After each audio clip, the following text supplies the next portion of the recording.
সুপুস cooking ওয়ার্ল্ডের আরও একটি রেসিপিতে তোমাদের সকলকে স্বাগত জানাই।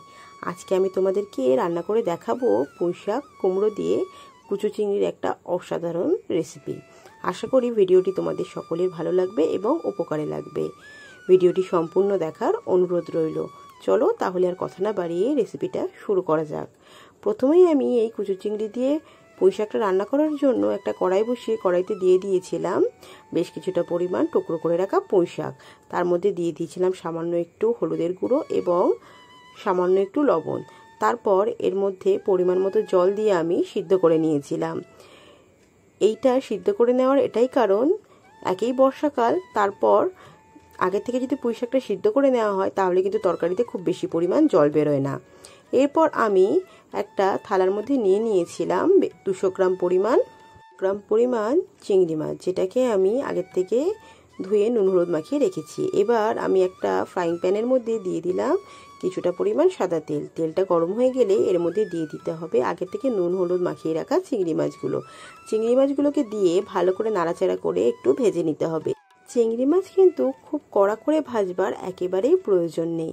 চিংড়ি মাছ যদি বেশি করে ভাজা হয়ে যায় তাহলে কিন্তু চিংড়ি মাছের স্বাদটা একেবারেই নষ্ট হয়ে যায়। তাই চেষ্টা করবে একটু কম করে চিংড়ি মাছটাকে ভাজার।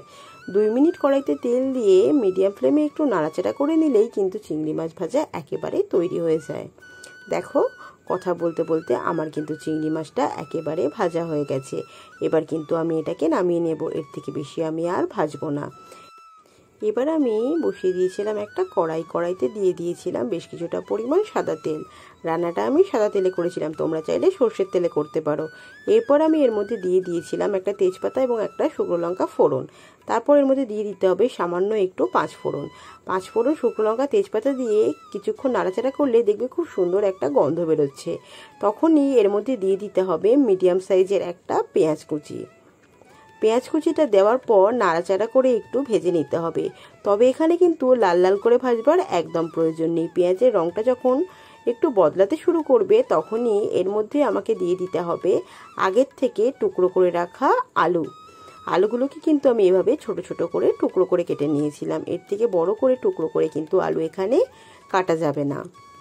সমস্ত আলুগুলোকে দিয়ে তেলের মধ্যে নাড়াচাড়া করে মিনিট 5 সময় ধরে ভেজে নিতে হবে।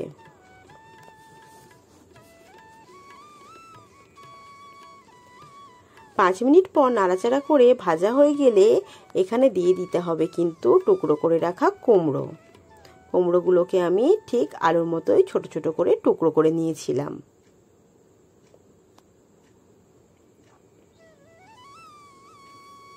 সমস্ত কুমড়োগুলোকে দেওয়া হয়ে গেলে আলুর সাথে কুমড়োগুলোকে আবারও কিছুটা সময় ধরে ভেজে নিতে হবে। এখানে কিন্তু গ্যাসের ফ্লেম লো টু মিডিয়ামে রাখতে হবে, হাই ফ্লেমে কিন্তু রান্নাটা একেবারেই করা যাবে না। এরপর ঢাকনা দিয়ে কিছুক্ষণের জন্য রান্না করে নিতে হবে। 5 মিনিট পর ঢাকনা খুলে এর মধ্যে দিয়ে দিতে হবে 4টে কাঁচা লঙ্কা। আবারও ঢাকনা দিয়ে এটাকে রান্না করে নিতে হবে 5 মিনিটের জন্য। এই রান্নাটা কিন্তু একটু সময় ধরে রান্না করতে হবে, কারণ এই রান্নাটাতে আমি একটুও জল ব্যবহার করব না। তাই একটু সময় সাপেক্ষ রান্না হলেও এটার স্বাদ কিন্তু অসাধারণ। এরপর আমি দিয়ে দিয়েছিলাম স্বাদ অনুযায়ী লবণ এবং 1 চা চামচ চিনি। কুমড়োর তরকারি একটু মিষ্টি মিষ্টি ভালো লাগে, তাই এখানে আমি 1 চা চামচ চিনি ব্যবহার করেছিলাম। তারপর এখানে দিয়ে দিয়েছিলাম 1/2 চা চামচ ধনে গুঁড়ো, 1/2 চা চামচ জিরে গুঁড়ো, 1/2 চা চামচ লাল লঙ্কার গুঁড়ো এবং সবশেষে এখানে দিয়ে দিয়েছিলাম আমি পরিমাণ মতো হলুদের গুঁড়ো দেওয়ার পর সমস্ত মশলাগুলোকে কিন্তু ভালো করে নাড়াচাড়া করে আলু এবং কুমড়োর মধ্যে মিশিয়ে নিতে হবে।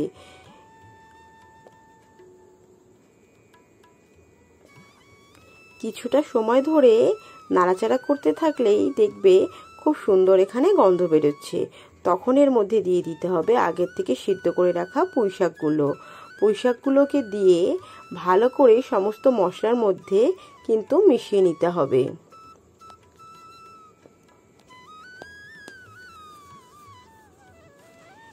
পুঁইশাক, কুমড়ো, আলু সমস্ত কিছু বেশ কিছুক্ষণ সময় ধরে ভালো করে রান্না করে নিতে হবে।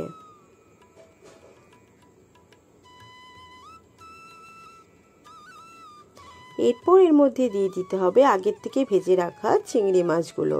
চিংড়ি মাছগুলো দেওয়ার পর সমস্ত চিংড়ি মাছগুলোকে কিন্তু ভালো করে তরকারির মধ্যে মিশিয়ে নিতে হবে।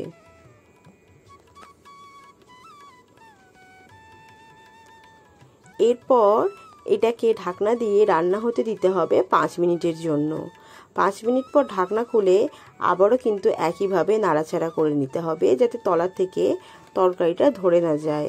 আমি কিন্তু আগেই বলেছি এই তরকারিতে কিন্তু আমি কোনো প্রকার জল ব্যবহার করব না, তাই ধিমে আছে একটু সময় ধরে কিন্তু রান্নাটা করতে হবে।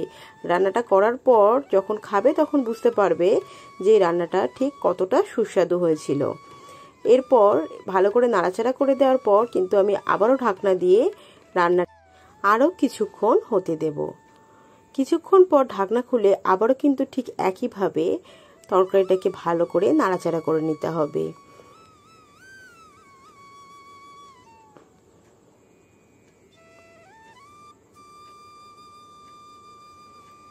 নাড়াচাড়া করা হয়ে গেলে ঢাকনা দিয়ে আবারও রেখে দিতে হবে মিনিট 5-এর জন্য। 5 মিনিট পর ঢাকনা খুললেই দেখতে পাবে আমার এখানে কিন্তু সবজিগুলো একেবারেই সিদ্ধ হয়ে গেছে এবং তরকারিটা থেকে কিন্তু সমস্ত জল আমার শুকিয়ে গেছে। এই পর্যায়ে কিন্তু আমি আর রান্না করব না, এবার আমি গ্যাসের ফ্লেমটাকে বন্ধ করে দেব। এই ছিল আজকে আমার রেসিপি। যদি আমার ভিডিওটি তোমাদের ভালো লেগে থাকে তাহলে অবশ্যই লাইক, কমেন্ট এবং শেয়ার করে দিও। যারা আমার চ্যানেলে নতুন তারা আমার চ্যানেলটিকে সাবস্ক্রাইব করে দিয়ে আমার পাশে থেকো এবং পাশে থাকা বেল আইকনটিকে অন করে দিও যাতে আমার চ্যানেলের প্রথম ভিডিওটা তোমার কাছেই পৌঁছে যায়। তবে আজকের ভিডিওটা এখানেই শেষ করলাম। খুব তাড়াতাড়ি দেখা হবে তোমাদের সাথে আমার পরবর্তী ভিডিওতে। ততক্ষণে সকলেই ভালো থেকো, সুস্থ থেকো, টাটা।